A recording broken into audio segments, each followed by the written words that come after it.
Lo primero a tener en cuenta cuando nosotros vemos básicamente el trastorno por déficit de atención es un poquito entender cómo lo vamos a encontrar nosotros en la literatura en general. Ustedes van a encontrar niño hiperactivo, disfunción cerebral mínima, lesión cerebral mínima, disritmia cerebral y hasta hace un tiempo el famoso niño índigo también, que era otra conceptualización del déficit de atención, ¿no? De tal manera que estas son las diversas sinonimias que los vamos a encontrar en la literatura en general.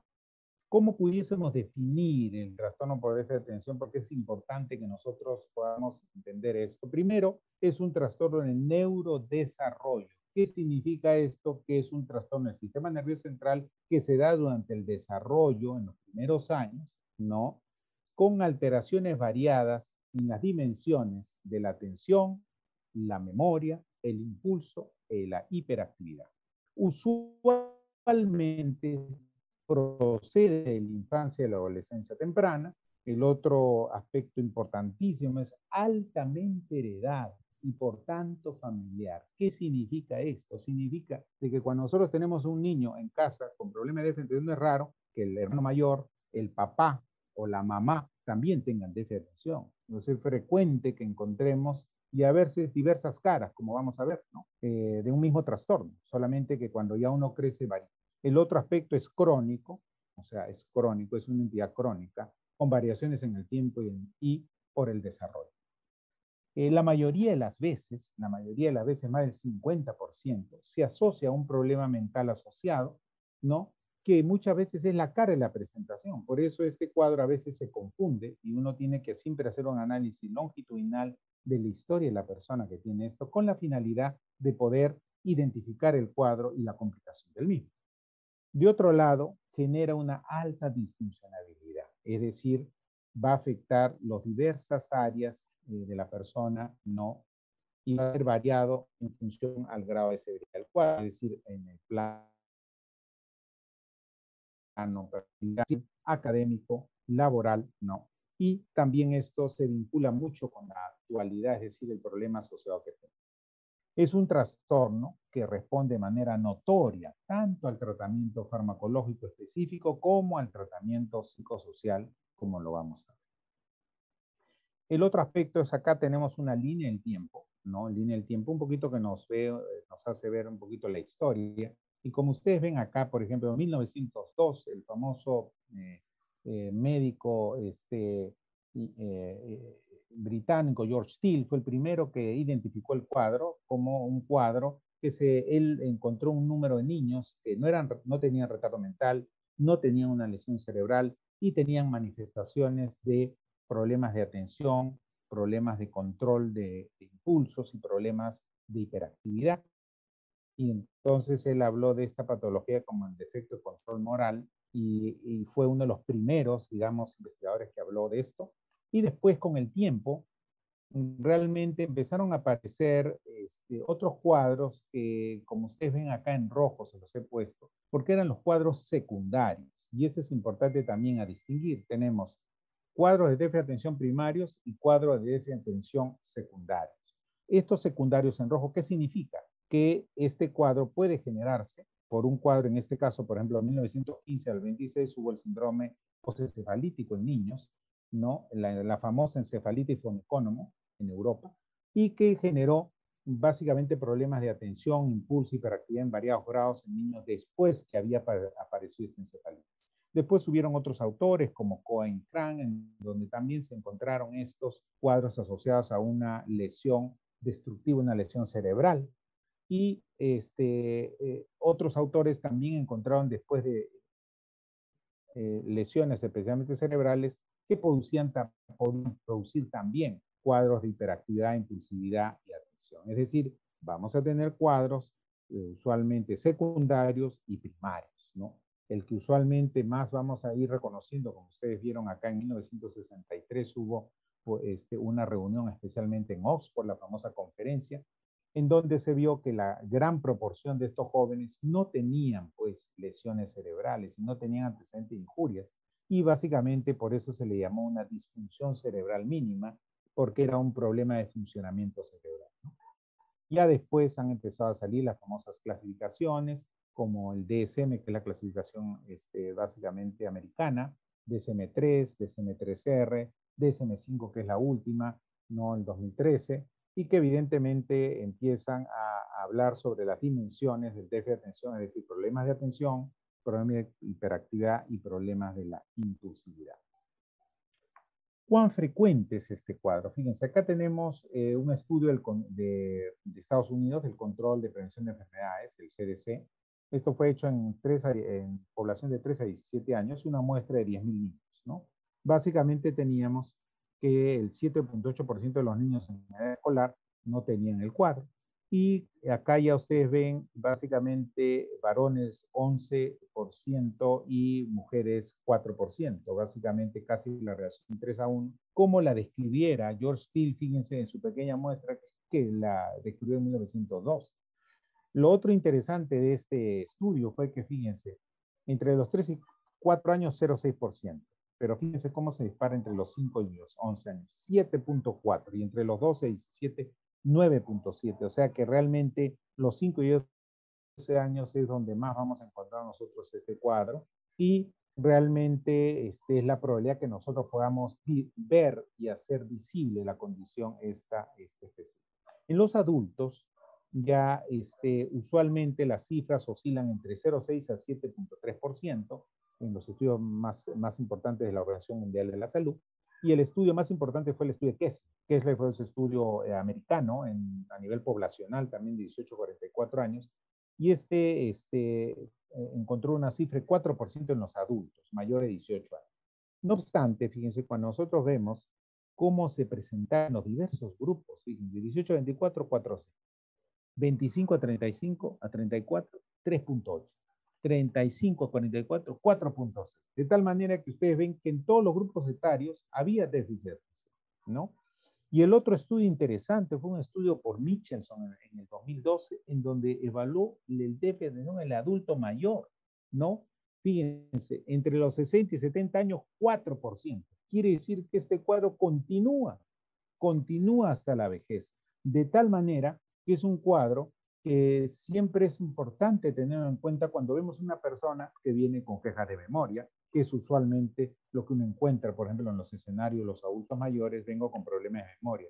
Bueno, este problema de memoria se empezó hace básicamente unos meses. No, doctor, yo he sido distraído toda la vida, ¿no? Entonces, realmente, claro, a veces puede ser una persona que nunca se trató. Ojo, que nunca se trató. Ahora, cuando nosotros vemos los estudios que se han hecho en el Perú, ya aterrizando en nuestro medio importante, 2009, este fue un estudio en donde, fíjense acá, de Vida, es una organización que tiene que ver mucho con el tema de drogas y prevalencias, pero este grupo incluyó dentro del estudio la famosa escala del déficit de atención, la escala de hiperactividad, y fue un estudio a nivel escolar, a nivel básicamente primero a quinto y media, y ustedes ven que una inferencia a 1.800.000 estudiantes. Y la prevalencia, fíjense, salió entre 7 a 10%. 7 a 10%, ustedes saben acá todos los departamentos del Perú, de tal manera que esto hacía más o menos una aproximada entre 141.000 y 197.000, casi 200.000 jóvenes con déficit de atención, con probable déficit de atención, ¿ya? Ahora, a esto ustedes tienen que añadirle a aquellos que están por debajo del primero de secundaria y tienen que añadirle a aquellos que están por encima de la secundaria. Entonces, probablemente, fíjense, casi estamos hablando de 200.000, probablemente ustedes multipliquen por 2 o 3 más o menos lo que aproximadamente tendríamos como población objetivo a nivel, digamos, del Perú. Ese es un estudio del Noguchi, del Instituto Nacional de Salud Mental. Ahora, les comento, ya estoy nuevamente en el Instituto Nacional de Salud Mental. Esto me he incorporado, ¿no? Y el interés es sobremanera entrar muy fuerte en la parte de investigación y políticas nacionales específicamente. Y ustedes ven que acá el déficit de atención, básicamente en los niños de 6 a 10 años, fíjense, era del 9.5%, y cuando veía niños 13.4 y niñas 5.8. Como ustedes ven, se repite, casi estamos igual que el CDC en Estados Unidos, ya con un estudio, esto fue en Lima Metropolitana. Entonces, fíjense cómo el dato se mantiene a lo largo del tiempo. Y estos son estudios a nivel del mundo. Y ustedes ven siempre más frecuente en hombres que en mujeres, es un estudio mundial, son 303 artículos, 102 estudios incluidos, y una prevalencia global de 5.29%, ¿no? Entonces, ustedes ven acá en las áreas geográficas, África, Medio Oeste, Oceanía, Sudamérica, Asia, Norteamérica, Europa y a nivel mundial, el promedio es 5 puntos y pico. Entonces, ustedes van a ver que básicamente este trastorno cruza todas las sociedades y no hay sociedad alguna que no se libre de jóvenes con déficit de atención. Ahora, en los criterios, acá tenemos el DSM-5 2013, es la última clasificación americana, y específicamente en la parte, esta es la dimensión de la atención, fíjense. En personas, ya el DSM incluyó también ya personas básicamente mayores de 17 años. En personas usualmente de menos de 17 años eran 6 o más criterios de la dimensión de la atención.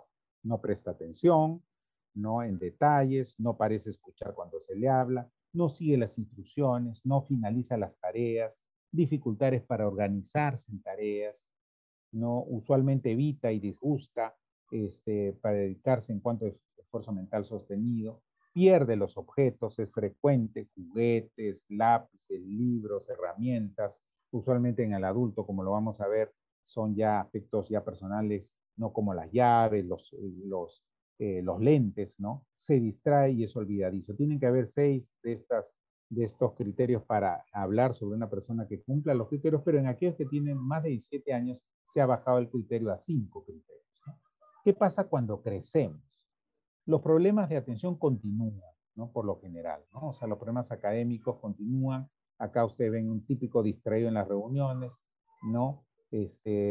La tendencia a procrastinar, bueno, es un término más anglosajón, el tema de no terminar las cosas, no termina lo que hace lo clásico, empieza las cosas y no las termina, empieza a la mitad, cambia, es una persona que no termina de estudiar, no termina de aprender por decir, aprender a tocar música, no termina a veces sus actividades sin tratamiento, sin tratamiento. El otro aspecto importantísimo es que la motivación es oscilante. ¿Qué significa eso? Que de repente está muy motivado y de repente empieza a bajarle, como se dice, las energías para hacer las cosas y la motivación oscila. Olvidadizo, clásico olvidadizo, ¿no? Lentes, llaves, a cada rato tiene que estar con su celular para recordar las cosas. Y hay un tema también de desorden, hay problemas de desorden, problemas para controlar el tiempo. Usualmente tienen problemas, llegan siempre tarde. Los jóvenes usualmente se acuestan tarde, tienen serios problemas para levantarse y usualmente hay problemas de este tipo. Conforme vamos creciendo, son jóvenes que pueden haber hecho 2 o 3 carreras, ¿no? Especialmente tienen problemas en algunas áreas y no terminan, y a veces van bajando de nivel si es que no se trata, De otro lado, los accidentes, ¿por qué? Porque usualmente paran distraídos, paran con actividades, digamos, que los distraen, como tienen un nivel de atención más corto, usualmente más riesgo de accidentes. En Canadá, por ejemplo, cuando hay para sacar digamos, el brevete, se necesita descartar que no tengan déficit de atención, porque lo que se ha visto, y los estudios pronósticos marcan eso, que aquellas personas que tienen déficit de atención tienen más riesgo de tener choques, accidentes de diverso tipo, como lo vamos a ver en el estudio de aquí. Ahora, en esta dimensión, en la dimensión de la atención y la concentración y la memoria, que es la dimensión que estamos viendo, ¿existe una relación entre déficit de atención y demencias? Dice acá, este fue un estudio de Sarah Becker, Sharman y Kalman. Fue un estudio de revisión muy interesante, en donde se vio si es que el déficit de atención, que es el ADH, es el acrónimo americano, había o no una relación, ¿no? Y entonces fueron 8 estudios publicados, fíjense, en 2007 a 2021, estamos hablando de un par de años atrás. 2 estudios negativos, pero el resto tuvieron una relación, básicamente con problemas degenerativos, en especial la demencia de cuerpos de Lewy. En este estudio, en uno de los estudios, por ejemplo, se encontró que la demencia de cuerpos de Lewy, que es el segundo tipo de demencia, porque la primera, como ustedes saben, es Alzheimer, ¿no? Después está la vascular y después está esta demencia demencia de cuerpos de Lewy, que se asocia específicamente con problemas alucinatorios, problemas de la fluctuación de la atención y problemas evidentemente del síndrome demencial. Pues aquí en esta muestra se vio que aquellas personas que tenían la enfermedad de cuerpos de cuerpos de demencia, cuerpos de Lewy, el 47% tenían antecedentes de TDA, 15% tenían, los que aquellos que habían hecho Alzheimer tenían déficit de atención y 15% en los controles, ¿no? Igualmente ha habido estudios también en ganglios basales, también patología, digamos, prima hermana del cuadro de Alzheimer, donde también se han encontrado tasas que van, fíjense, 0,58 a 0,19, o sea, altamente significativo, de tal manera de que se ha visto de que por lo menos a través de este estudio, que son 8 estudios publicados, hay una tendencia que todavía hay que afinar a través de otros estudios hacia adelante,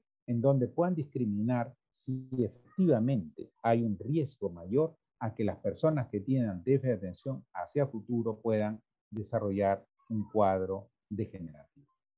Ahora, en la dimensión de la hiperactividad, acá sí hay una situación básicamente de fragilidad, digamos, en los sistemas diagnósticos, porque acá han incluido, como ustedes ven, hiperactividad e impulsividad en una sola dimensión.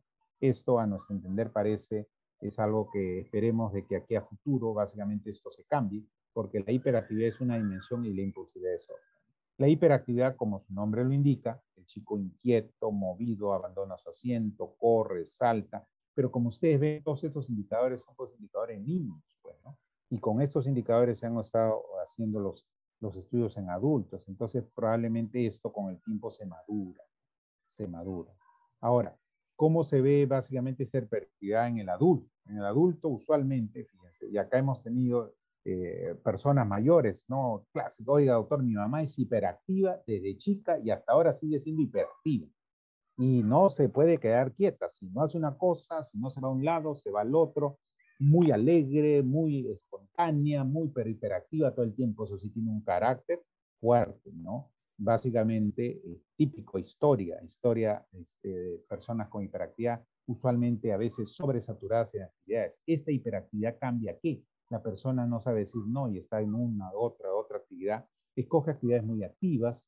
A veces podemos tener el famoso término del área de las adicciones, laboradroga, es decir, que trabaja demasiado, ¿no? Y no puede estar, no, doctor, yo tengo que estar, o sea, un poquito sin tratamiento, a veces no vive en el momento. Y esa es una situación que hay que cuidar mucho, porque la persona adulta a veces, doctor, yo no puedo estar quieto y tengo que estar moviendo, tengo que hacer algo, entonces no puede disfrutar de una velada con su familia, no puede disfrutar de un momento, no, porque tiene que estar haciendo algo, ¿no? Sin tratamiento. Entonces, esto usualmente genera mucha tensión. La persona termina sobretensionada. Usualmente hacen complicaciones, a veces cuadros ansiosos, como lo vamos a ver.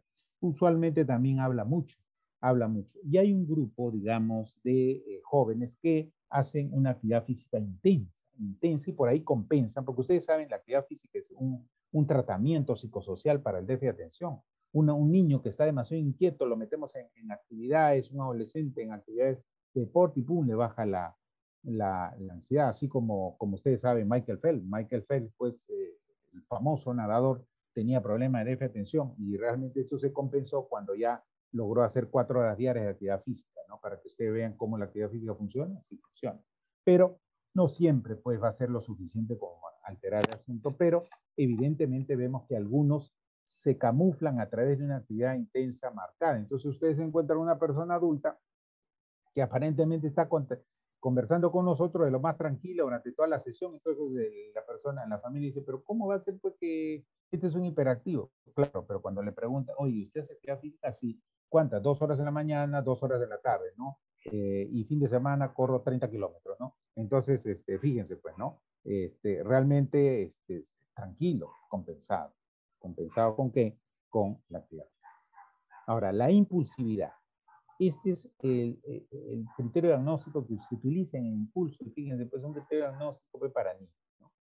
Precipita respuestas antes de haber sido completadas, dificulta guardar su turno, interrumpe y influye en las actividades de los otros.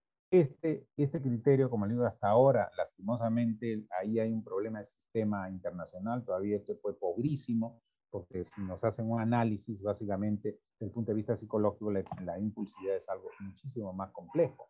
¿no? La conducta impulsiva que implica una pérdida del control de la respuesta, es decir, la respuesta es irreflexiva. Da el estímulo y la persona reacciona, sobre reacciona. Por lo general no tiene freno. Ese también es una conceptualización del problema disejecutivo que tienen los atencionales, es decir, tienen serios problemas para controlar sus respuestas. Desde el punto de vista, digamos, del argot común, uno habla del fosforito o la fosforita, ¿no? Se prende y se apaga, ¿no? De repente le ha dicho una sandeza al papá y a la mamá y después está, oye, papá, mamá, perdóname porque realmente se me pasó la mano y cosa por el estilo, ¿no? Y esto se ha testificado en pruebas, digamos, de laboratorio, ¿no? Por ejemplo, acá tienen una prueba de laboratorio en donde le hacen una prueba de inhibición, esta es una persona normal, esto significa de que tiene los indicadores azules indican de que está respondiendo bien la respuesta de inhibición, es decir, que tiene buen freno. En cambio, cuando usted ve un atencional, ve pues que a cada rato casi no hay freno, o sea, hay serios problemas para inhibir respuestas. Son estudios que se hacen básicamente para medir la impulsividad. ¿Cómo la vemos la impulsividad en el adulto? La impulsividad verbal, la impulsividad emocional, no poca tolerancia a la frustración, ¿no? Cuando se saturan, se descontrolan. Actividad de riesgo, no hay miedo de lo posible, siempre sobrevaloran su capacidad. Y básicamente alto riesgo de consumo de sustancias. Usualmente aquella persona que tiene déficit de atención, pues puede caer fácilmente en el tema de droga. ¿Por qué? Porque usualmente son más impulsivos, creen que pueden controlar y la cosa va. Descontrol de gastos, serios problemas para control de gastos, problemas de tarjetas, problemas en el control de manejo y problemas en el apetito. Ojo, el apetito. 30% de las personas con déficit de atención tienen problema de apetito. Y a veces, al comienzo, de repente, estaban compensados en el colegio por mucha actividad física. Terminan el colegio, actividad, digamos, vienen a la universidad, ya no pueden hacer ejercicio y empieza el crecimiento básicamente del apetito. Entonces, mucho cuidado porque es un síntoma. Esto mejora con el tiempo. Acá simplemente un estudio nacional americano en donde se comprobó que aquellos que estaban no tratados por el déficit de atención tenían más riesgo de ser obesos a futuro. O sea, fíjense cómo el área médica realmente es un área que tenemos que ver desde el punto de vista, digamos, del déficit de atención. Y no solamente, pues, el área médica, porque ustedes saben, una persona con problemas es una persona que sufre mucho, ¿no? Porque el ser sobrepesado siempre es un blanco de bullying, un blanco de autoestima, un blanco que a la larga nos hace sufrir. Y en el área médica, ustedes saben, la obesidad relacionada a presión alta, diabetes y todos los elementos que se asocian a qué? Se asocian a cuadros demenciales. Ahora la novedad, digamos, de las demencias, básicamente por dónde va, por la zona del sobrepeso y la obesidad y la famosa patología vinculante a las grasas. Ahora acá tenemos particularmente los dos subtipos, el subtipo básicamente el perfil en los varones y el perfil en las mujeres. Los hiperactivos varones usualmente tienen más tendencia a ser impulsivos, más tendencia a ser agresivos, más tendencia a usar drogas y más tendencia a problemas de conducta. Mientras que las mujercitas, usualmente atencionales, tienen más tendencia a ser menos hiperactivas, tienen más tendencia a tener problemas de ansiedad, muy tímidas, ansiosas. La niña que es tranquilita, pero voladita. Tranquilita, pero voladita, ¿no? Entonces, no hace problemas, mientras que el niño es un torbellino, ¿no? Un torbellino, y al que menos se da cuenta, pues, que es un hiperactivo, ¿no? Entonces, vemos pues que hay diferencias entre hombres y mujeres, aun cuando ustedes pueden encontrar pues mujeres hiperactivas también, ¿no? Que tienen las dos dimensiones, ¿no? Usualmente lo que ha habido es que antes se hablaba de que estos síntomas debían empezar antes de los 7 años. Ahora con el DSM-5 se empleaba a los 12 años, sin que esto sea un límite. A veces tenemos muchos casos que no se diagnostican inclusive hasta la universidad, y eso no significa pues de que no lo tuvo. Lo que pasa es que aquellas personas que son sumamente inteligentes, o muy inteligentes, pueden tener el déficit de atención que recién se hace se visualiza en la universidad. ¿Por qué? Porque estudiaban siempre al final. Y como leía un ratito, sacaban la nota, sacaban muy buena nota. Pero ¿cuál es el síntoma clínico? El que nos da la pista. Doctor, a mí, yo sacaba 14 hacia arriba, pero a mí no me gusta estudiar. ¿Ah? ¿No te gusta? ¿Y hacía las tareas? No, tampoco, doctor. Ahí es donde tenía problemas, porque no entregaba las tareas, no hacía las tareas, pero eso sí, cuando era el examen, sacaba 16 hacia arriba. ¿Qué pasa? Cuando yo en la universidad ya no puedo hacer eso. O sea, no se puede. Ahí, boom, de repente empieza a bajar. Oye, pero ¿qué ha pasado? Pero si tú no tenías problema en el colegio. Y es que realmente tenía un déficit de atención que no había sido identificado por un IQ muy alto. O sea, aquellos que tienen un IQ muy alto frecuentemente pasan así camuflados y va a depender del tipo de colegio y del tipo de exigencia para que el caso sea visible. Eh, los subtipos de déficit de atención. Los combinados son aquellos que tienen hiperactividad e impulsividad juntos, los dos. Pero hay aquellos que son atencionales predominantemente, no son hiperactivos, son tranquilos. Oye, doctor, mi hijo no es hiperactivo, claro, pero es muy distraído. Mientras que hay otros que tienen muy poco problema de atención y son sí hiperactivos e impulsivos. Doctor, mi hijo no tiene problemas para estudiar, pero el problema es básicamente que es impulsivo, medio foforito, termina peleándose, pero por ese lado no hay dificultades. Entonces, como ustedes ven, las causas primarias del déficit de atención, la herencia, como ustedes ven, de la dimensión de la hiperactividad, 64-77%, y de la atención, 78 hasta 98%, es decir, altamente heredado, una herencia muy, muy amplia. Usualmente, claro, la hipótesis actual no es un solo gen, son múltiples genes que tienen que involucrar con esto, pero el tema, la idea fuerza aquí es que ustedes van a encontrar con frecuencia, por ejemplo, un niño torbellino, el hermano menor, que es el que salió, y de repente la hermana mayor, que ya está en la universidad, serios problemas para estudiar y no es hiperactiva, es atencional. Y el papá realmente una persona de carácter fuerte, ¿no? Explosivo, sumamente dominante, y realmente es un atencional con problemas temperamentales que nunca fue diagnosticado, ¿no? Entonces acá las zonas afectadas, ustedes ven acá el cerebro, estas zonas tienen que ver con básicamente con la memoria, el trabajo y la planificación. Las zonas afectadas es el área 9 y 10 del cerebro, el área frontal. Esta área verde es el área de los frenos. Esta área es la que está seriamente comprometida también en jóvenes y está vinculada mucho con las áreas de las emociones, el famoso sistema límbico, ¿no? Y el cerebelo también es otra área que está afectada en estos jóvenes. ¿Y por qué? Como lo vamos a ver, esto lo tenemos acá. Esta es la patología del cerebro. Uno de los problemas serios, ustedes saben, de la persona con déficit de atención es la mala letra.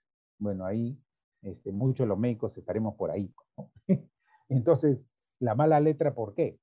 Porque la letra, fíjense, es una alteración, la mala letra es un problema de cerebelo, sin tratamiento y con tratamiento. O sea, fíjense cómo cambia. Pero es, digamos, menor. ¿Ah? Cuando ustedes ven, por ejemplo, a veces los cuadernos de los jóvenes, antes del tratamiento y después del tratamiento, a veces ven un cambio ustedes que realmente parece otro chico que está escribiendo, oye, tú no has escrito esto, ¿no? Y es porque realmente se mejora la conducta motora fina con el tratamiento, ¿no? Ahora, ¿qué neurotransmisores están alterados? La dopamina y la noradrenalina. Ustedes saben que la dopamina es el neurotransmisor de placer y la noradrenalina es el neurotransmisor que tiene que ver mucho con la activación, el estar atento, también con la parte de energía y tiene mucho que ver también con la memoria. Mucho las medicinas, básicamente lo que van a hacer acá es aumentar estos neurotransmisores que están venidos a menos y que explican gran parte de la sintomatología específicamente en la persona, ¿no? Ahora, las causas secundarias, complicaciones perinatales, 10-15%, el alcohol, ojo, el alcohol durante todo el embarazo, no solamente el alcohol a diferencia de otras sustancias, mientras que puede afectar, sí, hace cuadros más graves en los primeros 3 meses, pero puede afectar durante todo el embarazo el desarrollo cerebral de ese niño, ¿no? Entonces ese niño con problemas, digamos que la mamá toma mucho, a veces es una mamá hiperactiva, con problemas de alcohol. Entonces, sobre eso, imagínense, se afecta el cerebro y personas que no tienen antecedentes, pues tienen más riesgo de generar niños que a futuro sean atencionales secundarios, ¿ya?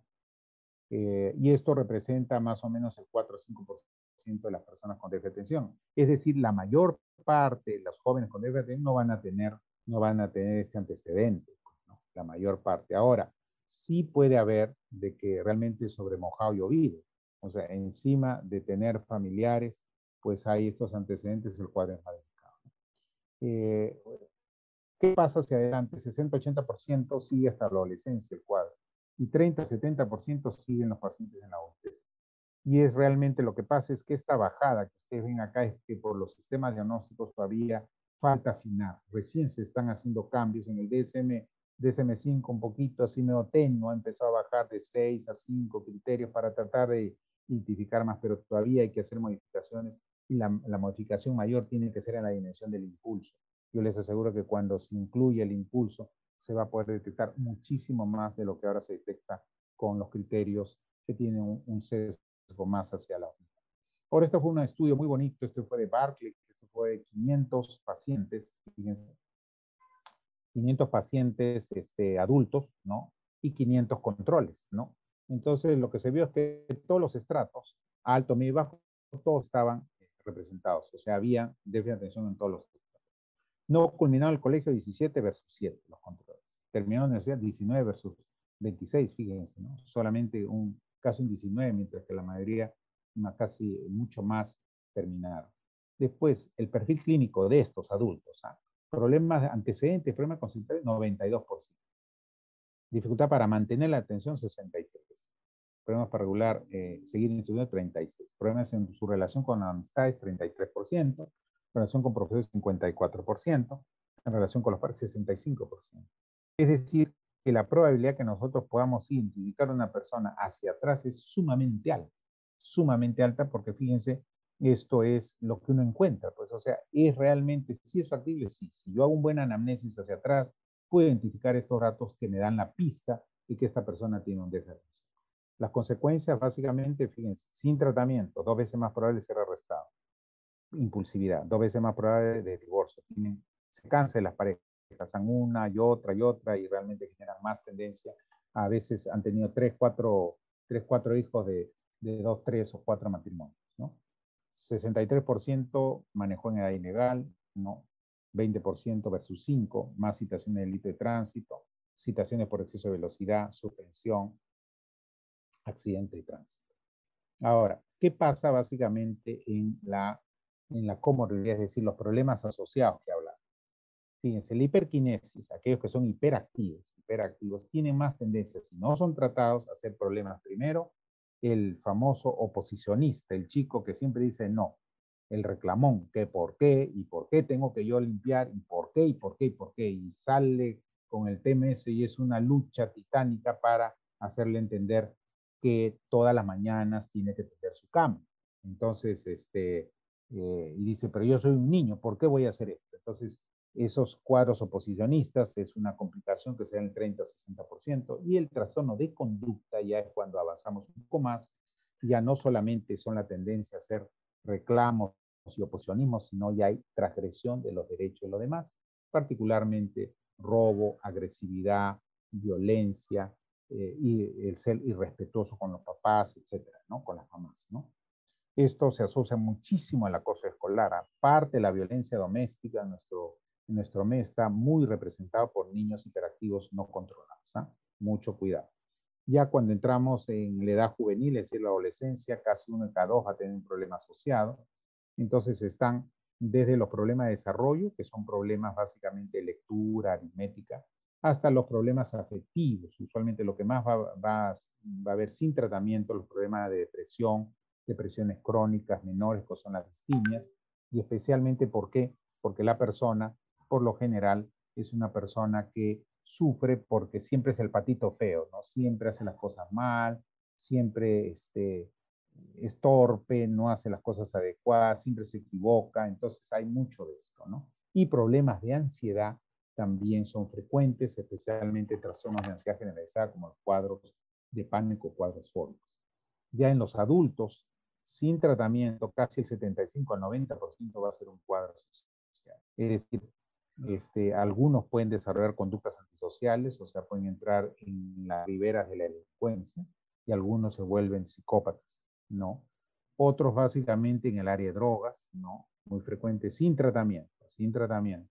No, fíjense, 32 a 53%, problemas de personalidad y los problemas afectivos continúan. Acá se añade un elemento más como el trastorno bipolar. Ojo, el trastorno bipolar, que es un trastorno realmente que actualmente está muy en boga, pues 30% de los bipolares tienen antecedentes de déficit de atención.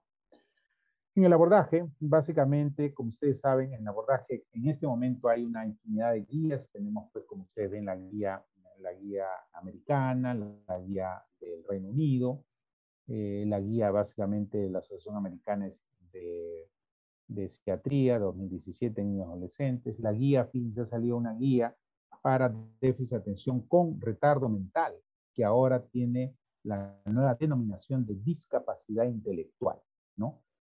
Esta fue guía del 2020. Y la última guía que ha salido extraordinaria, es una guía básicamente de la Universidad de Boston, de Harvard, de Cincinnati y otras, que es la guía básicamente del déficit de atención complejos de la Sociedad de Desarrollo Conductual Pediátrica, básicamente para adolescentes y niños, ¿no?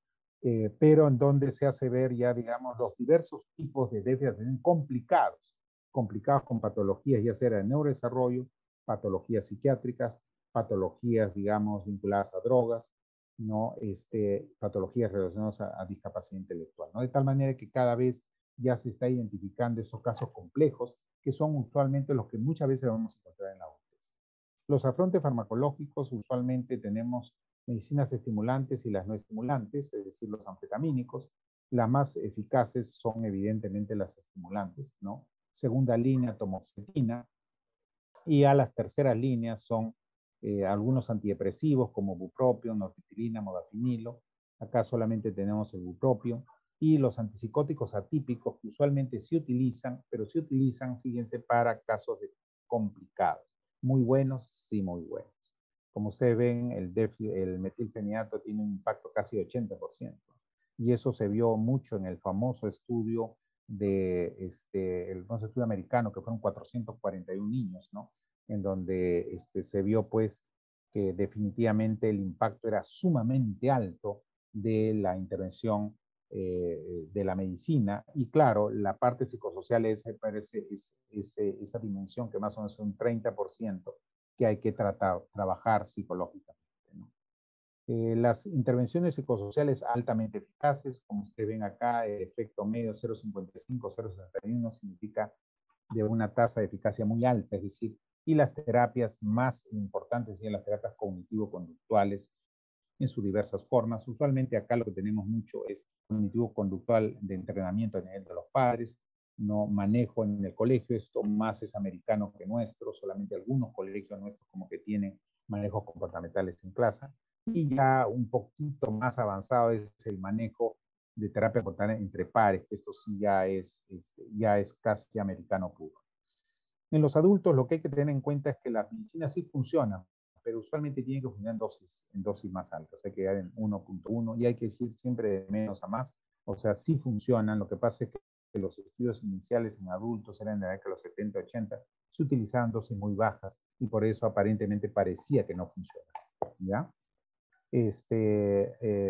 Después, los efectos colaterales fundamentalmente son problemas de disminución de apetito, puede haber problemas de sueño en algunos casos, dolor de cabeza y nerviosidad, que por lo general son transitorios y uno evita esto empezando de menos a más, o sea, con dosis bajas y subiendo poco a poco hasta llegar a la dosis adecuada, ¿no?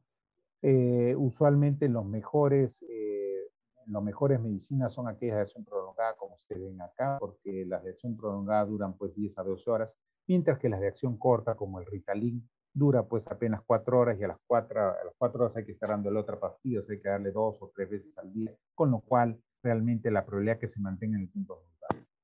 Los temores, por un lado, de adicción o dependencia son muy bajos. Es básicamente raro que ustedes encuentren una persona que se vuelva dependiente de los estimulantes. Lo que pasa es que, si bien es cierto, el metilfenidato es un estimulante que una persona que no tiene déficit de atención puede traerle problemas, pero una persona que tiene déficit de atención, usualmente la inquietud y la dispersión inmediatamente se la corta, ¿no? Mientras que una persona, por ejemplo, que es normal, que no tiene déficit de atención y definitivamente consume un metilfenidato, sí se puede más bien volver hiperactivo e inquieto, ¿no? Alteraciones de la talla, por lo general hay un porcentaje que sí puede haber una alteración de la talla, pero por lo general esto con el tiempo va bajando. Pero sí hay reportes, en algunos casos, por ejemplo, cuando el niño es muy pequeño, tiene problemas de crecimiento, en donde sí es necesario hacer periodos de descanso de medicina para evitar una tendencia a ese asunto. Los cambios de personalidad, por lo general, se da cuando se da mucha dosis. Y la alteración del apetito, por lo general, también son en personas muy sensibles, ¿no? O muy delgaditas, por ejemplo, en donde sí habría que ver medicinas de otro tipo, ¿no? Los problemas de bioseguridad, usualmente, claro, pues puede haber un aumento de un poco de la presión y los latidos cardíacos. En personas muy sensibles que hacen taquicardia hay que cambiar de medicación. Y claro, esto puede traer problemas cuando han habido problemas, por ejemplo, de sensación de malestar en el pecho después que toman, o aquellas personas que han tenido un problema cardiovascular, no sé, ¿no? ¿Ya? Bueno, y después para la agresividad, evidentemente ya cada vez están saliendo los algoritmos y intervenciones un poquito ya más protocolares de qué es lo que se hace cuando el joven, aparte del problema de tiene un problema de agresividad o problema de conducta. En primer lugar están todas las terapias comportamentales, pero en estos casos de agresividad funcionan muy bien los antipsicóticos a dosis muy pequeñas, modulan bastante rápido este asunto y hace que la terapia psicológica pueda intervenir con más facilidad, ¿no? Pero no saben ustedes cómo puede mejorar una persona en ese sentido. El otro aspecto importante es la adherencia, es decir, problemas específicamente de mantener en el tiempo. Es importante de que lo mínimo que todas las guías a uno le dicen, mínimo es un año. Muchas veces eso tiene que ser mucho más tiempo, pero lo mínimo es un año constante con la finalidad de que la persona empiece a nivelarse específicamente y así la importancia de la psicoeducación es vital. Los afrontes psicológicos, específicamente dependiendo del tiempo de inicio, pueden haber serios problemas de autoestima que hay que trabajar, que se mejoran bastante cuando la persona empieza a mejorar, problemas en control de la impulsividad, a veces sí se necesita terapias cognitivo-conductuales específicas, la conducta dilatoria, es decir, de dejar todo para después, eso mejora mucho al comienzo con el tratamiento, pero a veces hay que hacer intervenciones específicas, así como también los vaivenes de cólera y los problemas básicamente emocionales que se pueden dar por la parte esa temperamental que puede requerir tratamiento psicológico asociado.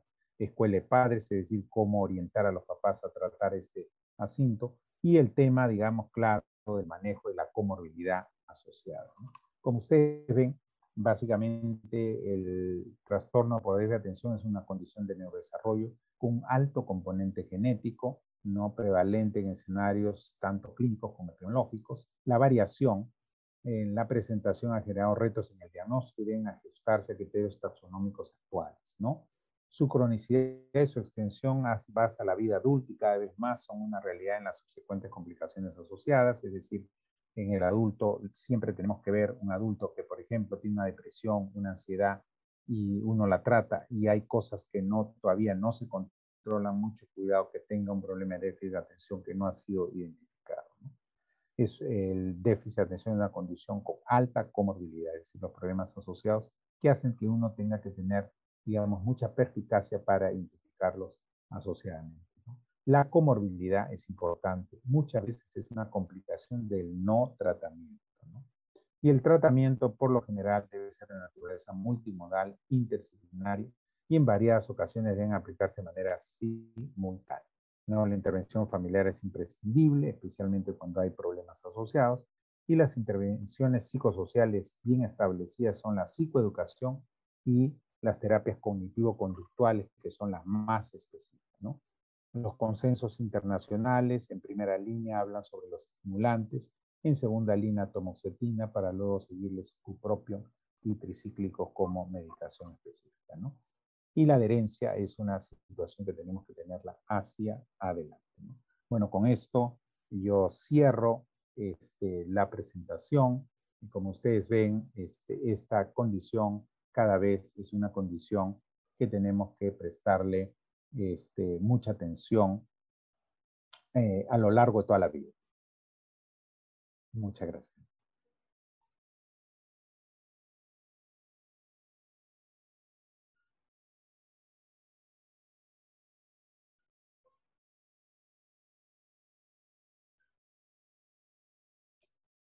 Muchísimas gracias, doctor. Excelente presentación.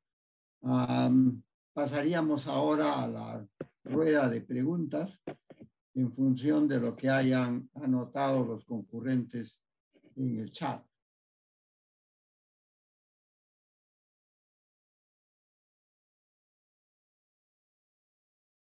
Ahí tenemos varios. Claro, claro. Acá, por ejemplo, claro, preguntan la relación que hay entre déficit de atención, las conductas alimentarias. Las conductas alimentarias, básicamente, hay también asociación, no es muy alta, no es muy alta.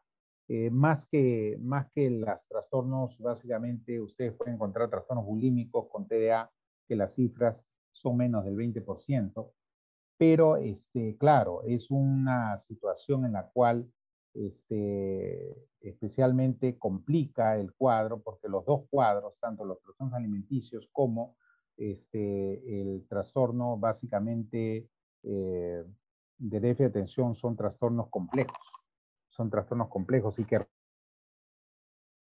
requieren intervenciones especializadas en cada dimensión. Por ejemplo, en los trastornos alimenticios, pues claro, un problema serio en los bulímicos, porque se encuentra más en bulimia que en anorexia. En los bulímicos, básicamente, ustedes el problema número uno es el problema grave de los vómitos. Entonces, ahí requiere una intervención específica, tanto cognitivo-conductual como farmacológica, para modular esos vómitos. Pero el tratamiento para déficit de atención ayuda, porque uno de los problemas serios con la persona que tiene problemas alimenticios es que no puede controlar la hambruna que tiene y el atracón. Pues la medicación baja eso y hace y permite de que realmente sea más fácil sacar a la persona de esta condición. Ahora, evidentemente, en estas condiciones alimenticias tiene que entrar el nutricionista, ¿no? Y tiene que entrar básicamente a veces un médico internista paralelamente, ¿no? Aparte del psiquiatra y el psicólogo. Entonces, como ustedes ven, esto ya está dentro del grupo de los trastornos de déficit de atención complejos, ¿no? Después... Claro, acá dice, ¿qué medicación controla los atracones de comida? Los atracones de comida, fíjense, la medicación más específica que se ha identificado es el topiramato.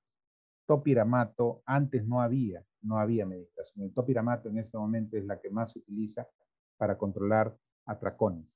Atracones. Baja mucho el tema de los atracones. El topiramato es un anticonvulsivo, como ustedes saben, un anticonvulsivo muy bueno, y no es en dosis alta. Estamos hablando de dosis de 50, 100, básicamente que permita que esa persona pueda modular este asunto. Y claro está, evidentemente, el cuadro se va a ayudar muchísimo a la persona, porque la persona antes era solamente terapias, y ahí no. Después, ¿qué tan buenos son las evaluaciones de neuropsicología? Son muy buenas. A pesar de que todas las guías le dicen no utilizar, no, no es el diagnóstico, cosa por el estilo, pero a veces uno no lo utiliza tanto por el diagnóstico. Uno lo utiliza para ver qué dimensiones están afectadas, mucho más en personas adultas. Porque la persona adulta, pues, a veces le cuesta entender que tiene el problema, pero si yo le hago una evaluación neuropsicológica que mide memoria, atención, concentración, impulso, entonces la persona va a ver en la prueba que efectivamente tiene un problema de déficit de atención y que realmente, y también tiene un problema de impulso que requiere una atención. Entonces, un poquito que grafica muchísimo y toma conciencia para empezar un tratamiento. No, Ahora, ¿el TDA puede derivar en una depresión? Claro que puede derivar en una depresión. O sea, usualmente el TDA, fíjense, por eso es mientras más temprano lo tratemos, mucho mejor.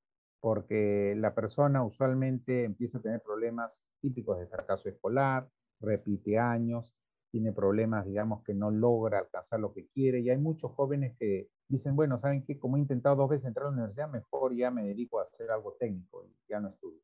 Y entonces, definitivamente, ahí es donde viene el problema serio porque la persona deja pues deja de intentar, digamos, un desarrollo. Ustedes saben que la adultez es el mejor momento para llegar al más alto nivel de desarrollo. Mientras más capacitaciones tengamos, más posibilidades que podamos nosotros fungir, digamos, en el mercado laboral en general, ¿no? La depresión crónica, sí, puede haber depresión crónica. Las depresiones crónicas se dan sobre el marco de las distimias, por lo general, depresión crónica por múltiples fracasos, ¿no? O sea, la persona, por ejemplo, que llega a tratamiento tarde, a veces ha tenido 2, 3 relaciones, y a veces, pues, lo complicado del caso es que, claro, en cada una de las relaciones va dejando hijos con TDA, entonces ya se imaginan, ¿no? Entonces, encima, hijos complicados, hijas complicadas. Entonces, realmente se empieza a generar, pues, toda una situación de lo más compleja. Amén, claro está, de todo lo que se implica, ¿no? Los gastos que tienen que haber de uno y de otro lado. Acá dice entonces, disculpe, se puede hacer a los 7 años, ¿cuál es la referencia? Claro, usualmente antes de los 7 años, ¿no? Usualmente, por lo general, antes el DSM-4, el DSM-4R de la clasificación americana decía, tiene que estar antes de los 7 años, ¿no?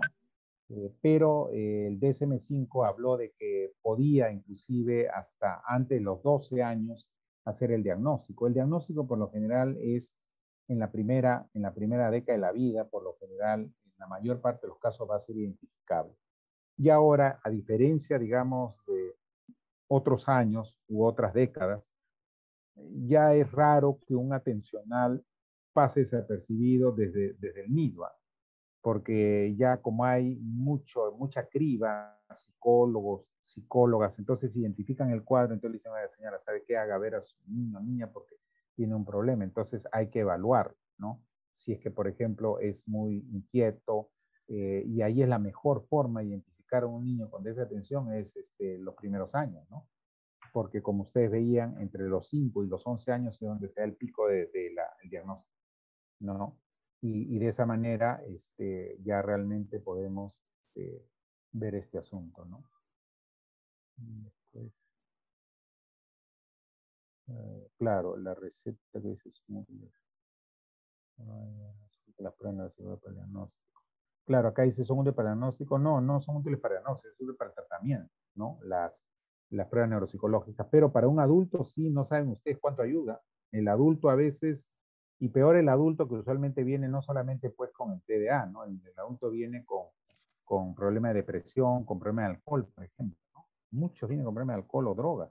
Y entonces, a veces hemos estado chancando todo al tema del alcohol. No, el problema es la droga, el alcohol y todo, le echamos la culpa a todo el alcohol. Y resulta que tienen déficit de atención que nunca se lo trataron y nunca se dio.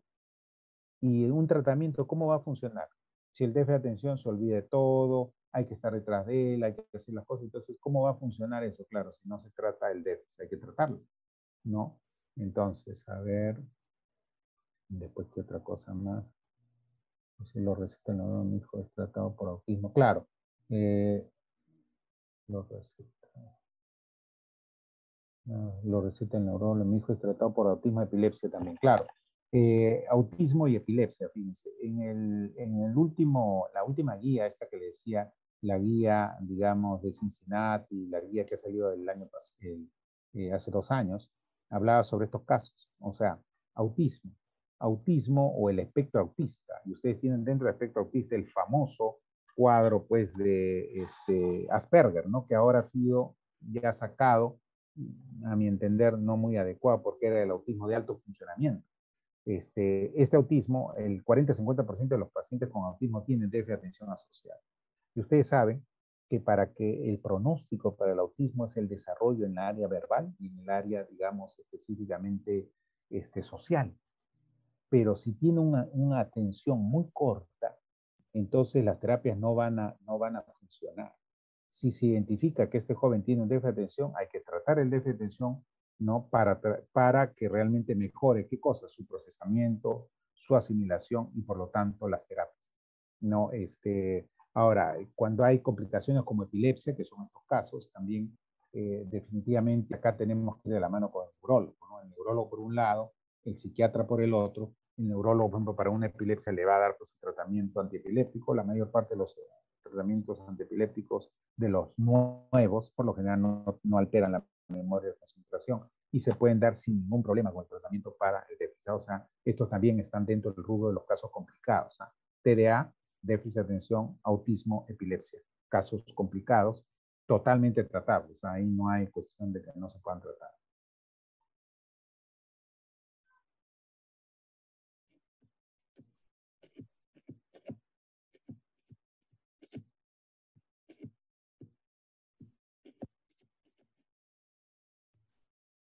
Un niño de 7 años no retiene información al colegio, me refiere.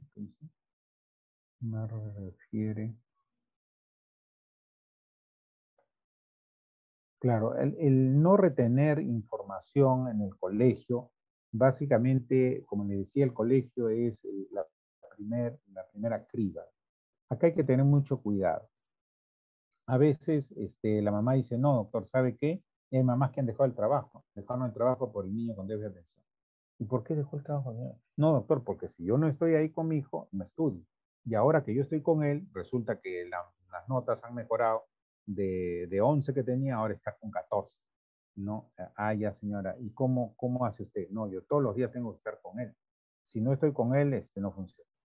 Eso significa de que no estamos haciendo nada. Nada estamos haciendo. El déficit de atención tiene que evolucionar. ¿Qué significa eso? La independencia progresiva. Yo no puedo, si yo me convierto en el colegio secundario del niño, pues, porque realmente el niño va a funcionar mientras que yo esté ahí. Cuando yo me salga, ¡pum!, se cae. Entonces hacemos un niño discapacitado. Y aparentemente podemos hacer de que funcione. Pero como eso va a ser progresivo y conforme va pasando, y ahora pues ya la matemática de hoy día de cuarto y quinto no es la matemática que la vimos hace 30, 40 años, ¿no? 30 años, entonces de repente pues ya ni entiendo, yo qué será esa la geometría, entonces ya no entiendo nada. Entonces ya no doy, pues entonces ya tengo que, entonces ahora le pongo un profesor, resulta que tengo un segundo colegio en la tarde, ¿no? El primer colegio en la mañana y segundo colegio en la tarde. ¿Por qué? Porque tengo 2, 3 profesores en la casa. ¿Para qué? Para que le resuelvan el tema, ¿no? Pues, y es el problema serio, digamos, que tiene, pues se van a tener. Ustedes le dan el tratamiento y ¿qué es lo que pasa? Y solito empieza a mejorar, empieza a entender mejor, empieza a retener lo que lee, porque lo clásico, el déficit de atención, si yo leo la primera página, ya me olvidé que había la primera página. Tengo que otra vez leer y otra vez, salvo que me guste. Y esa es la otra situación típica también. Si al déficit de atención hay una parte que le gusta, entonces ahí no hay déficit de atención. Y eso es lo peculiar de esta condición. Doctor, pero ¿cómo a él pues le gusta la matemática? Que es raro, ¿eh? La mayor parte de los estudiantes tienen problemas. Pero hay uno que le gusta la matemática, la matemática saca 18, 19. Pero vaya pues usted a historia, que saca pues 0,7, 0,6, porque tiene que estar aprendiendo con mucha cuestión de idiomas también, serios problemas con los idiomas muchas veces. Salvo pues que sea hijo de extranjeros, ¿no? Hijo de extranjeros que maneja idioma, entonces ahí el atencional pues más bien por herencia tiene pues muchísimo de eso, ¿no? Pero donde más fallan son idiomas, letras, todo lo que es memoria, todo lo que es números también es donde más van a fallar, ¿no? Y donde ahí se identifica muchísimo los problemas más serios.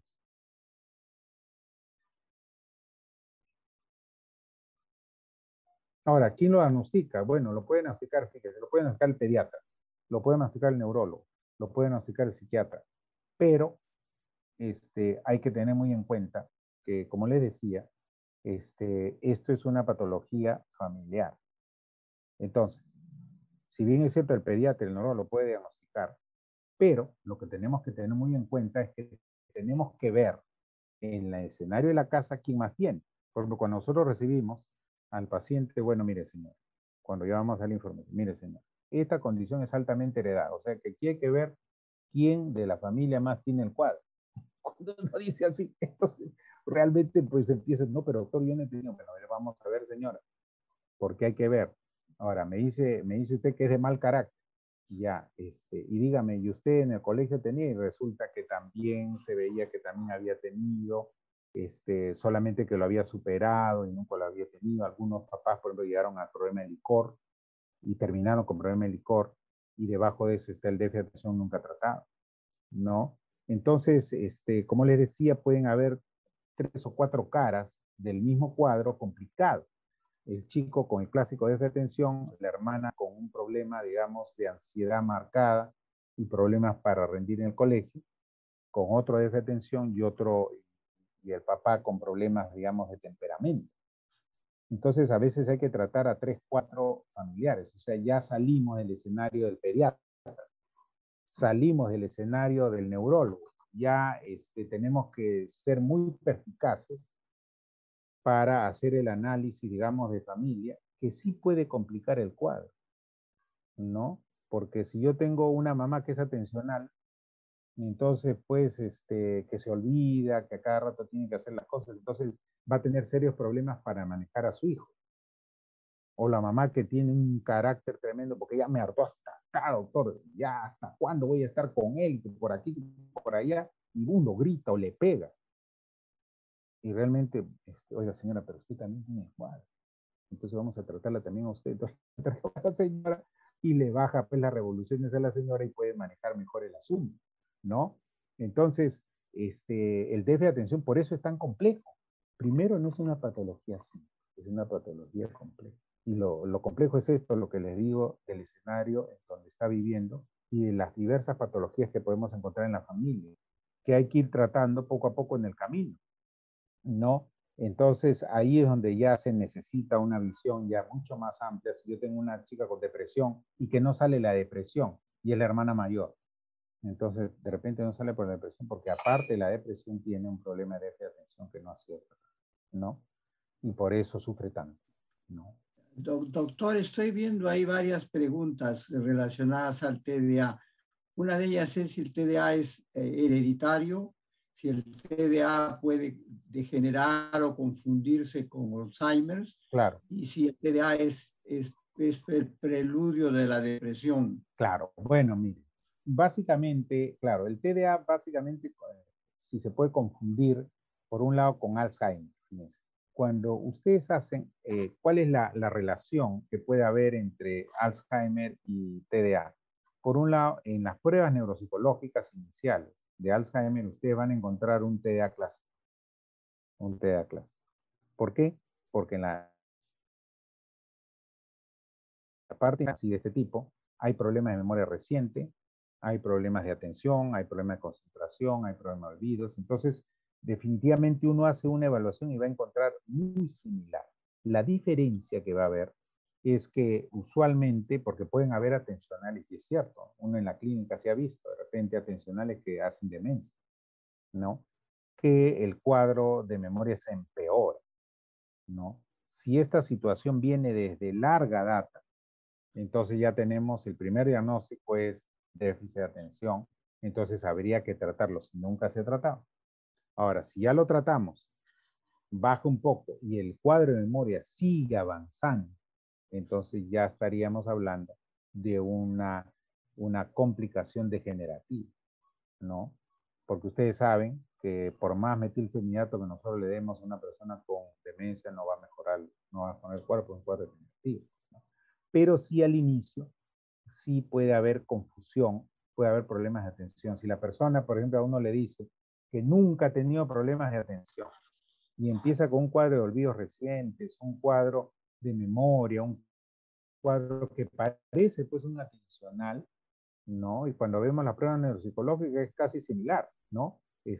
Ya realmente nosotros tenemos que ir pensando que esto no es un déficit de atención, porque un déficit de atención no se puede presentar después de los 40, 50, eso no existe, eso no existe. O sea, si hay un déficit de atención a esa edad, básicamente, si hay un problema de atención a esa edad, ya es probablemente un problema de otra naturaleza y hay que hacer los descartes respectivos, ¿no? De problemas medicamentosos, los problemas, digamos, antes de terminar en los problemas degenerativos, ¿no? Siempre hay que hacer el perfil, los problemas nutricionales, ¿no? Por eso, y los problemas metabólicos, ¿no? T3, T4, TSH, dosaje de vitamina B12, ácido fólico, todas las causas secundarias de problemas de memoria después de los 50, ¿no? Y ya una vez que tengamos eso, recién ya aterrizamos, digamos, a un problema degenerativo si todo eso sale negativo. Y así es como nosotros podemos hacer la distinción clara, ¿no?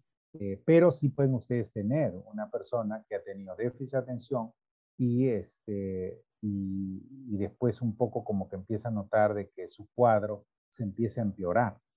Y lo clásico es que es un empeoramiento en poco tiempo, ¿no? Estamos hablando poco tiempo, estamos hablando de repente de 6 meses, un año, que empieza a ser marcado, ¿no? Entonces, por eso es que puede haber este tipo de situaciones. Hay una buena cantidad de preguntas. ¿Ah? Claro, ¿cuál sería el fundamento neuronal de la hiperquinesis? Claro, la hiperquinesis es básicamente la hiperactividad. Específicamente, lo que se produce es que básicamente la persona no tiene el freno. Los frenos, básicamente, que tienen que ver, están relacionados mucho con el área específicamente prefrontal, por un lado, y las áreas que tienen que ver con toda la inervación, particularmente noradrenérgica central, que hacen de que la persona tenga dificultades para controlar esa hiperactividad y vinculada a la disminución marcada de todo el sistema noradrenérgico. Porque cuando uno le hace básicamente y sube los niveles de noradrenalina y sube los niveles y la persona empieza pues a tranquilizarse, empieza a estar menos inquieta, o el clásico ejemplo de la persona que está moviendo el pie constantemente, está moviendo el pie y siempre lo para moviendo, empieza el tratamiento y ya la situación se atenúa, ¿no? Entonces, básicamente, mucho tiene que ver con el sistema adrenérgico que está muy venido, al menos en determinadas zonas, ¿no? En las zonas básicamente, como veíamos en la zona verde, específicamente del cerebro que les había mostrado, en donde está muy vinculada con la parte motora, ¿no? Y también otra área que está muy asociada es el cerebelo, pero el cerebelo más está vinculado a la parte de la conducta motora fina, que también está alterada, la conducta motora fina es la que está alterada y de esa manera, cuando uno da el tratamiento, mejora pues la letra, mejora la letra y mejora, digamos, esa, entre comillas, desde el punto de vista neurológico, esa disgrafia.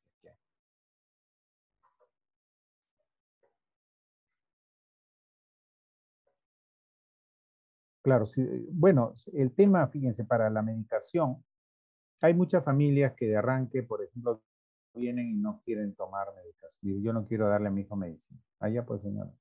Entonces, lo primero que hay que ver es la severidad del cuadro. ¿No? Si yo tengo, por ejemplo, un niño, viene la familia y se queja básicamente porque el niño le ha pegado 2 veces a otro niño, ¿no? Por problemas ya de impulso. ¿No? Si yo le doy la terapia psicológica solamente, para que la terapia psicológica funcione, probablemente pueden ser 3, 4 semanas, un mes, 2 meses. Probablemente en ese tiempo a mi hijo lo sacan del colegio porque le pega otra vez a otra persona. ¿No? Entonces, el tema, por ejemplo, allí puede ser pues gravitante, digamos, la medicina. Y a veces uno le dice, bueno, mire señora, si quiere, bueno, ya se va usted a la terapista cognitivo-conductual especializada en todo este tema, lo va a ver a su hijo 2, 3 veces por semana, pero aún viéndolo así, sigue con el impulso, sigue con serios problemas de limitación, entonces no puede controlar. Entonces, ahí ya llegamos a un límite que muchas veces lo que va a pasar es que a veces va a salir del sistema escolar y tiene que ir a otro colegio, pues, ¿no? Porque no ha podido controlarse, ¿no? Y entonces, por el otro lado, el bullying es súper agresivo. O sea, los chicos con bullying a veces agarran de blanco a los atencionales y ya saben por dónde lo pueden hincar. Los hincan, donde ya saben, se va a descontrolar, entonces el que tiene la culpa es el descontrolado. Yo no. Entonces, muchísimo hay de eso. En este momento, bullying, por ejemplo, es una patología nacional, por lo menos en nuestro medio. En el Perú, 30-40% de los chicos usualmente sufren de bullying, o sea, 1 de cada 3. Estadística, digamos, de más o menos 6 o 7 estudios epidemiológicos nacionales, ¿no? A nivel de secundaria. De tal manera de que el bullying es otra condición que hay que tener en cuenta, pues, ¿no? Y que hace pues de que la persona se pueda desbarrancar. Pero ya por un sistema con este tipo de patologías que son, como le digo, altamente prevalentes. Ahora, en la dimensión de la atención, claro, a veces la señora viene y me dice, no, doctor, yo no quiero que se le medique. Bueno, mire, señora, lo único que le podemos dar es, claro, de repente vitamínicos para tratar un poquito de ver ahí algo, va a mejorar la atención, pero definitivamente su hijo va a sufrir mucho. Y a veces cuando hacemos que el joven por sí solo empiece, cuesta muchísimo. Es un desgaste de energía y un desgaste emocional tremendo para que pueda él hacer las actividades académicas. Usualmente lo que se sabe es que, por ejemplo, lo que uno puede hacer en media hora, un joven con déficit de atención lo puede hacer en 2 o 3 horas. Y 2 o 3 horas acompañado con la mamá y el papá. O sea, tienen que estar ahí. Y si no, y claro, pasa 15, 20 minutos y se aburrió, no sé qué, tengo que hacer otra cosa. Entonces hace otra cosa. Después otra vez regresa, ya hijo, vamos otra vez. Y resulta que 3, 4 horas haciendo una tarea de 5 páginas, ¿no? Entonces, un desgaste pues tremendo.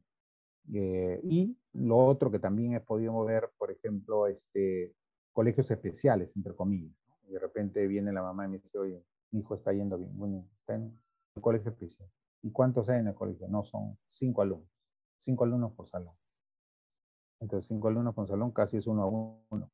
O sea, con toda la... Entonces, aparentemente, yo estoy camuflando el cuadro porque tengo un 1 a 1 casi total. Viene a la casa y sigue la mamá también con el apoyo continuo y de repente, pues, profesores 2 o 3 veces por semana. Eso es una fantasía.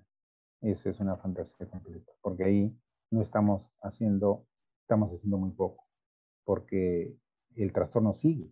Lo único que estamos haciendo es solamente, aparentemente, claro, el mundo no es pues de 1 a 1. Estamos alterando sobremanera el desarrollo social del niño. El desarrollo social del niño es que cada vez sea un niño independiente, no que sea un dependiente, porque en eso termina finalmente un niño, un joven dependiente completo, que si no hay alguien detrás no hace nada. Y eso pues es disfuncionalidad del TDA, o sea, un TDA maltratado, un TDA que no va a funcionar, no, un TDA que realmente aparentemente va a mejorar, pero con una intervención demasiado, demasiado extenuante para él mismo, porque a veces el papá o la mamá también a veces meten su cuota. Yo, doctor, yo me las ingenié, yo realmente he pasado, yo nunca me mediqué. Entonces, como yo no me he medicado, también me dijo, ¿por qué se va a medicar? Y el hijo sufriendo, realmente, este, estudiando 4, 5, 6 horas, tratando pues de llegar a la currícula básica. Entonces, ya se convierte como una vía crucis el estudio. Cosa pues que ni hablar, pues eso no es terapéutico por ningún lado. Eso no es terapéutico, ¿no? O sea, el estudio tiene que ser algo agradable, algo más bien que sea definitivamente adecuado para ese joven, pero que no sea pues una situación que lo desgaste tanto emocionalmente, ¿no? Y cuando uno somete a un joven así, por lo general el joven o termina en depresión o termina en ansiedad. Son 2 complicaciones frecuentes cuando han llegado tarde, llegan después de 1 año, 2 años. Y bueno, doctor, y después eso también el tema de la madurez. No, sí, doctor, y ya a los 15 años ya me dijeron que su especialista le dijo que ya había madurado y que ya podía dejarle la medicina. ¡Pum! Le quitan la medicina. Y resulta que a lo largo de 1 año, poco a poco va apareciendo otra vez el cuadro y resulta pues que otra vez está con el trastorno. Porque sí es cierto, ¿eh? O sea, puede haber que después de varios años de tratamiento dure un poco el cuadro, pero por lo general uno tiene que hacer el seguimiento. El seguimiento más adecuado es que ves si realmente eso se mantiene o empieza nuevamente a aparecer el cuadro otra vez. Entonces, si aparece el cuadro, significa que nuevamente tengamos que darle la medicina, sin que eso signifique Ojo, sin que eso signifique que se ha vuelto dependiente de la medicina, porque a veces uno dice eso. Es como decir, pues, si yo tengo un tema de hipertensión, el hecho de que yo le quite la medicina y suba otra vez la presión no significa que yo soy dependiente después al hipertensivo o a las medicinas para la diabetes, ¿no? Es más o menos así, ¿eh? O sea, no es... Ahora, sí puede haber una evolución a largo plazo, sí. Hemos tenido muchos casos, por ejemplo, que usualmente las guías hasta ahora nadie les dice de manera indefinida, les dice mínimo un año, todas las guías, ¿eh? Pero después del año a veces uno intenta bajar. Sí, uno hace el intento de bajar. Hemos tenido casos, por ejemplo, que agarran y dicen, oye, ¿cómo estás ahora? De repente se apareció al año. No, doctor, pero ya no tomas tu medicina. No, doctor, ahora solamente la tomo para los exámenes. Se niveló para los exámenes, para los exámenes. Ya después ya me organizaba, pero estuvo pues un año organizándose, porque lo primero que mejora es la organización en esa persona. Se organiza mucho más, ya empieza a generar un hábito, un ritmo, y ya la cosa como que se incorpora dentro de, y ya el joven se niveló, ¿no? Y sí hay casos así, ¿eh? Sí hay casos así que después de un año ya uno, por eso después del año uno intenta bajar y ver si realmente puede mantener esto así o si realmente necesita todavía la medicina, ¿no? Porque después del colegio, fíjense, viene pues la universidad y en la universidad que la presión es el doble, ¿eh? Olvídense, siempre es una crisis. Colegio, universidad es una crisis porque la universidad, la exigencia académica y el volumen que uno tiene que estudiar es muy alto. Y siempre uno tiene que ver, ¿saben qué? Que el joven llega al más alto nivel, nunca al más bajo, nunca al más bajo. Porque si nosotros decimos, bueno, pues entonces como tú no eres para estudiar, entonces ándate un técnico. Entonces, claro, porque tenía un déficit de atención, entonces va a un técnico. Entonces, claro, aprende, pero su nivel, digamos, sin que eso significa que sea menos malo ni mucho menos, pero a lo que vamos es que su nivel intelectual pues da para mucho más, ¿no? Inclusive desde los primeros estudios de Benzedrina que hubieron, fíjense, estamos hablando de 1937, fue el único, las primeras experiencias demostraron que era el único medicamento que mejoraba el IQ, porque el IQ, ustedes saben que es, una vez que ya tenemos el IQ para toda la vida, pues fue, en primeras experiencias se vio que las personas que tomaban la benzedrina, que era para problemas de cabeza y cosas por el estilo, mejoraba el IQ y de tal manera que la persona mejoraba su IQ, porque varias de las dimensiones que uno utiliza en inteligencia tienen que ver con memoria, atención, concentración y lo que es matemáticas y cosas por el estilo. Entonces, cuando le empezaban a dar la benzedrina, resulta que se veía que el IQ subía. Es el único intención donde sí se ve. Y también eso se ve en la clínica, cuando ustedes hacen una evaluación a un joven de IQ sin tratamiento, después le dan tratamiento, no es raro que después sube el IQ y también uno lo nota pues en las notas, pues el mejor indicador, el más objetivo y refutable es que el joven estaba en el puesto 27 y ahora está en el puesto 12. Eso pues no tiene ninguna duda de que la medicina funcionó, ¿no? Y cuando yo voy del puesto 27, paso al puesto 12, ¿qué es lo que me va a mejorar? Me va a mejorar mi autoestima, voy a ser un joven más contento, voy a agarrarle gusto al estudio, voy a ser una persona que realmente voy a, ¿saben qué? A disfrutar, que es lo que se quiere. Veo una serie de preguntas, imposible terminarlas, el tiempo que nos da Vagón no permite completar todas ellas.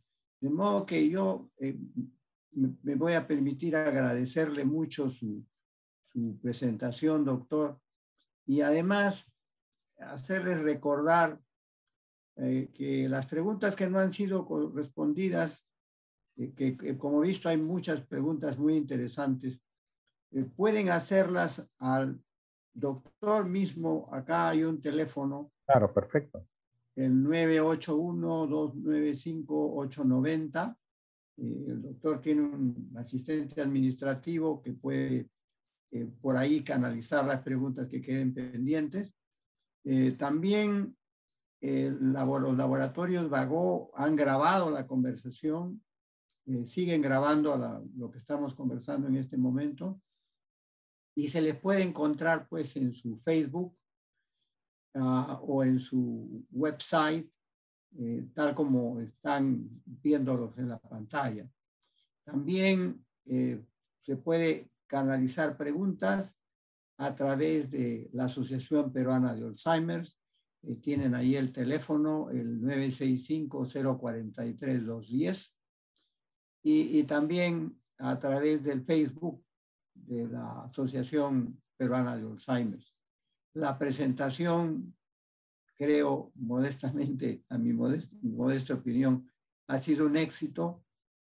Lo prueba, como digo, la enorme cantidad de preguntas e inquietudes que ha despertado la presentación y esperamos poderlo tener, doctor, en algún otro tema, porque Claro. la verdad que el tema que usted ha tratado ahora nos ha dejado como quien prueba el pedacito del dulce y da ganas de seguir.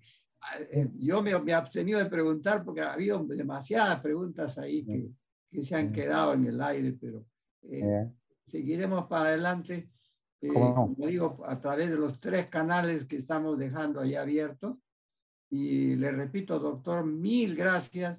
Gracias a personas como ustedes que APEAD puede hacer la labor que hace, concientizando a la gente sobre problemas mentales y canalizando los esfuerzos de los familiares de las personas con algún déficit a fin de que se les pueda dar el mejor tratamiento.